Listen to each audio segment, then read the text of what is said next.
Okay, hello everyone. Thank you all so much for joining us today. My name is Sophia. I am the local shorts programmer, and I am joined by some of our wonderful filmmakers from that program. We have Scott Paterson, who is the director of The Beacons of Gondor and also Inside the Actors Cult. We have Jiachen Peng of the Dragon Lords, who directed The Invincible Tiger and Crane. And we have Curtis Brunet and his father and documentary subject Rheo Brunet of This Old Wallet. Okay, so I'm just going to kind of circle around with the questions. I'll actually start with a question for both of you, Curtis and Rheo. I was just wondering, what was it like kind of working together to tell your life story on film? Oh, thanks for the question. I'll start here, Dad. Thanks for having us. It was obviously it was a really special project to work on. My parents have seen a lot of my work over the years, and they've been to the film festival before and come in and seen a couple of my films. To be able to work with my dad on this was, it was the closest film to my heart for sure that I've produced. And it was a bit of a strange time to be doing it because we filmed this 18 months ago. So it was, relatively early into the pandemic. There were still rolling lockdowns happening. So it wasn't easy to get together in person. So a lot of this work was actually done through the phone and online, doing the script development, talking about the idea of the development of the story. The filming itself was, it was a short couple of days, but it was just a nice way to connect in a real personal way at a time where it was really difficult to do that. So on my end, it was obviously a great project to work on. Yeah. Well, from my end, it was interesting, a lot of fun. I worked it with my son. I found out he was a bit of a taskmaster. He kept me on subject, and no, that's not what I asked for, and was not shy about telling me what to do and when to do it, and when I should smile or not. It was fun. That's good. And I'm wondering if there was kind of anything that surprised you, either of you, kind of like working together on this project, either just about learn something new about each other that you never kind of knew before. I've heard all of the stories growing up, so there wasn't really anything story-wise that surprised me. The one thing I always thought was just the coolest thing in the world, even as a young kid, was my dad delivering bread through downtown Ottawa by horse and wagon. I still think that's pretty awesome. Yeah. The one thing I guess that it was a little bit of a surprise was when I found out that the relationship between him and my mother was not necessarily approved. I don't know if that's the right word, but it was tricky because they came from two different backgrounds. You had a German Lutheran raised woman who was dating a French Canadian Catholic man, and that, religion wise, that was a little bit tricky. So it was interesting to, I knew the relationship that my grandfather had with my dad, which was a very good relationship as far as I could tell, but apparently it wasn't always that way. So that was kind of fun to find out. Interesting. Anything on your side, Rheo? Well, I knew that Curtis had done a lot of registering and typing. Working behind the camera and so on. Not being used to that, it was at times funny to try and toe the line sort of thing. And finding myself in the other end of things, I'm being told what to do with my son. Yeah. That was fun. Oh, sorry, I think that's my dishwasher. But I'll move on to you, Scott. So both of your films are sort of comedic films, and comedy is kind of this famously difficult genre to work in. And I was just wondering, can you kind of describe your approach to writing and shooting comedy? Yeah, absolutely. And thank you for having us and for having our films as well. Yeah, comedy is terrifying. There's that constant kind of thing in the back of your head, just being like, is this funny? The approach that we had, so I wrote The Beacons of Gondor, the Lord of the Rings one, and then my two of my producing partners, Raymond Ablack and Delmar Abazid, they wrote Inside the Actors Cult. And basically our approach was to, always just be motivated. And that's a big thing that I kind of have with whenever I make a film is in order for it to feel real or to even connect, it has to be grounded in some sort of reality. It has to, as long as the characters believe it, I think the audience will believe it.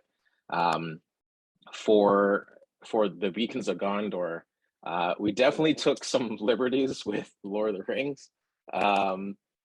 Especially like at the end, there's, it's this big, massive action sequence. And then I find that I love comedy that has contrast. So flipping it at the end where it's, a parent and child basically bringing down or talking about this tradition and handing down the tradition of lighting the beacons of Gondor, but the kid wants nothing to do with it. To me, I found it was actually really fun because here's these people that are actually in danger, running away from orcs and, getting into a big battle. And then there's, this kind of like Gen Z who's just on his phone and doesn't care. And the father's just like, what are you doing? What do you, but for Inside the Actors Cult, it was really important for us to pull from real experiences. A whole bunch of us, our entire group mainly came up as actors. All of us were on a show years ago called Degrassi. And so we've stayed friends and we've, made content together. And we've all kind of had these acting classes that kind of make you wonder about people's sanity. So, we've had, especially for me, I've had, acting teachers in the past that I can remember who kind of say things you're kind of like, that's not right. That's not, or that's not kind of appropriate. So for us, it was really important to kind of like sift through everyone's experiences. We all kind of sat down and talked about what everyone's experiences were, what were the common threads through everyone's experiences. And, it was really also important to ask folks and research people that weren't in our immediate group. A lot of the people that we actually got out to, to play students and and our other lead actress, Serena Paramar, kind of like asking them and saying, what was your experience? Because everyone's is different, and you'd be surprised what people would say. And a lot of it made its way in, and it's wild and highly inappropriate, but it's hilarious at the same time. Yeah. So who all was a part of that collaboration? Yeah. So we. So the main writers, Raymond Ablack and Delmar Abazid, they came to myself and Shane Kipple, who's in the film as well, and kind of were saying like, this is what we're thinking. They just had an acting class, I think a week or two before, that directly had the hoodie references about where you wear your hoodie is how you're going to play the scene as an actor, and essentially kind of boils it down to, well, how you wear your hoodie determines how good of an actor you are.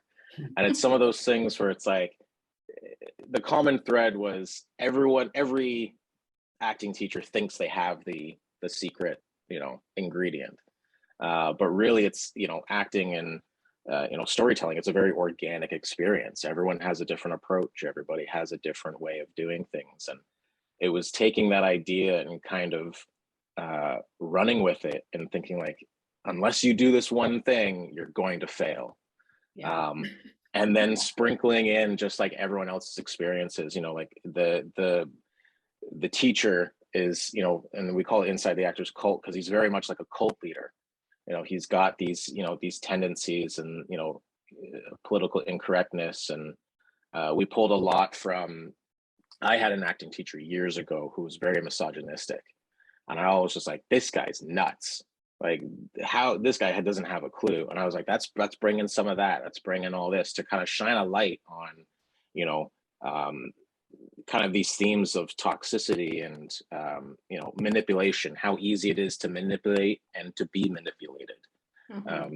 Because that way, you know, then people can say like, that's wrong and don't do that sort of thing. Yeah. Interesting. Yeah. It's interesting to know that you do all of that through comedy, and in some ways it's almost more effective because it really highlights the true absurdity of those things. Yeah, absurdity can definitely kind of shine a light on you know, right and wrong and you know what you want to showcase.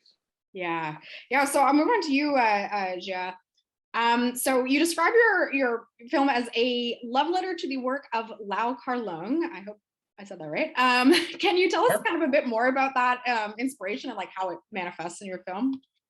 Yeah, so thank you for having me. And Lau Kar-leung was a Hong Kong director, most prominent during the 70s and early 80s.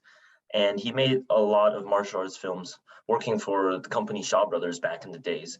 So Lau Kar-leung, he came from a family of martial artists, and he started training with his father when he was very young. So starting off, he was already very knowledgeable in martial arts, and he knew exactly what he was doing.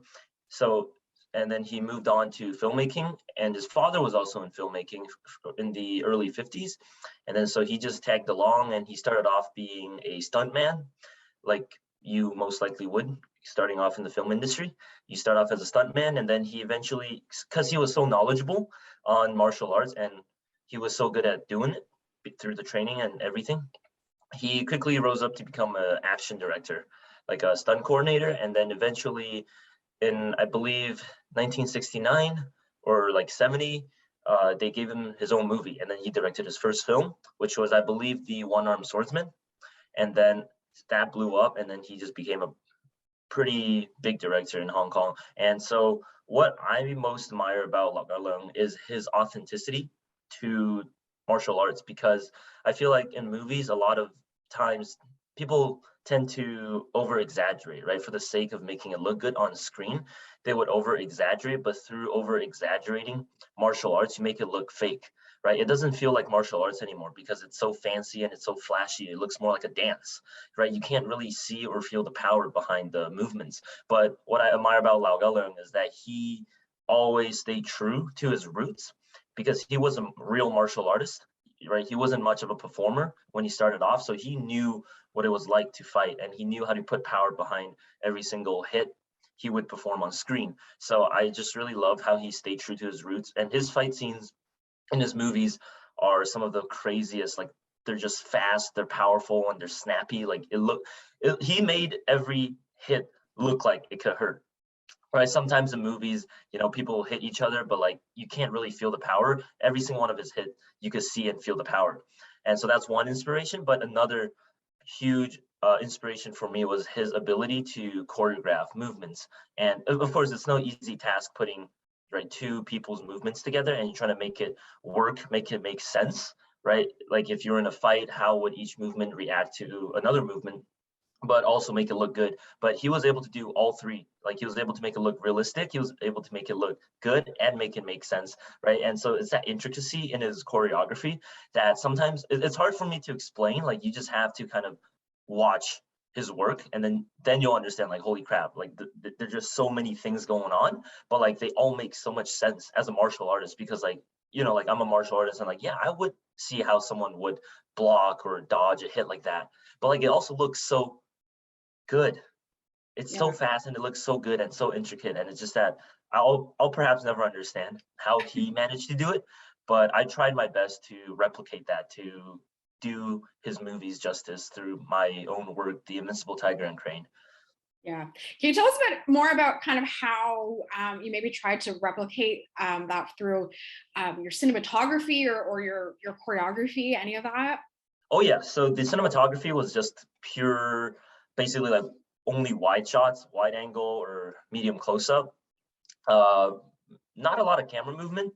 I basically, before production for Invincible Tiger and Crane, I watched a lot of not just Lau Gao Leung's films, but also just Shaw Brothers films from the 70s and 80s of that era, just so I could understand how not only how the camera worked during a fight scene, but also during like dialogues and such. So I've learned that, well, I've realized that like watching all those old school kung fu movies, right, a lot of the shots are quite just bland, right? There's not a lot of camera movement, and during fight scenes, oftentimes the director would just set up a camera, keep it a wide angle, and just let the performers do their thing, right? And each take would, you know, might be like 10 seconds, might be 20 or even 30 seconds, and just a lot of movements, and it's all in one take. So I wanted to do that. Of course, it's easier, right, to just film maybe 5 moves, cut, and then film another 5 and cut, and then you put it together, and it looks like a fight scene, like from beginning to end, but like there's so many cuts in between.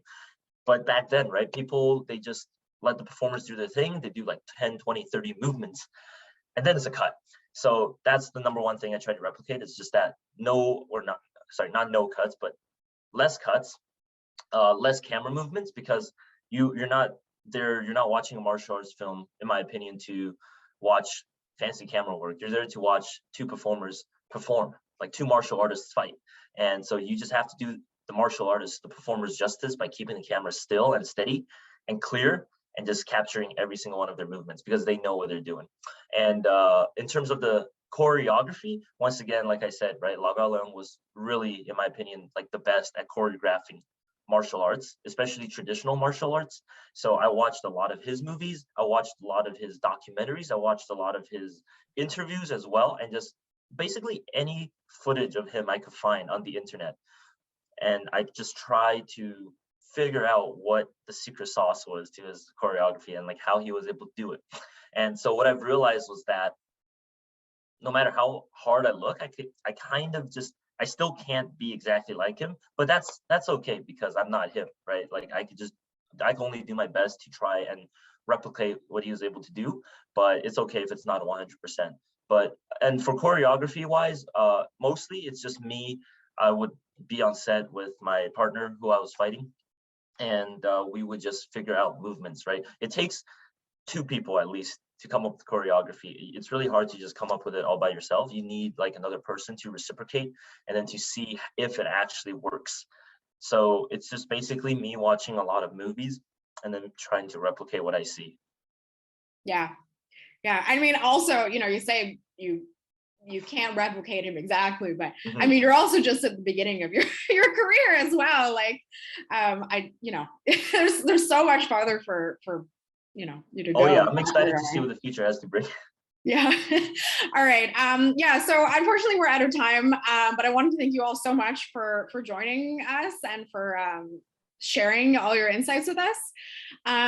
So KCFF 2022 runs from March 3rd to 13th. Please go ahead and check out the other videos in this series to hear from our other amazing local and Canadian filmmakers and talent. One thing I do want to say is, Jia, I know you have do you want to give people your YouTube channel just quickly? Oh yeah, should I just say it now, or do you want to? Okay, yeah, so I do have a YouTube channel. It's called Dragon Lords Official. So if you just go on YouTube in the search bar and type in Dragon Lords Official, you'll probably find it. And we also have Instagram, Facebook, but they're all linked in our YouTube. So if you check out our YouTube channel, it's all there. Here's the team logo. I'm actually just wearing it right now. Yeah. Does anybody else have a channel or anything they want to link as well? I haven't done this before, but no, okay. All good. Anyways, thank you so much, guys, and thank you so much to our audience who's watching.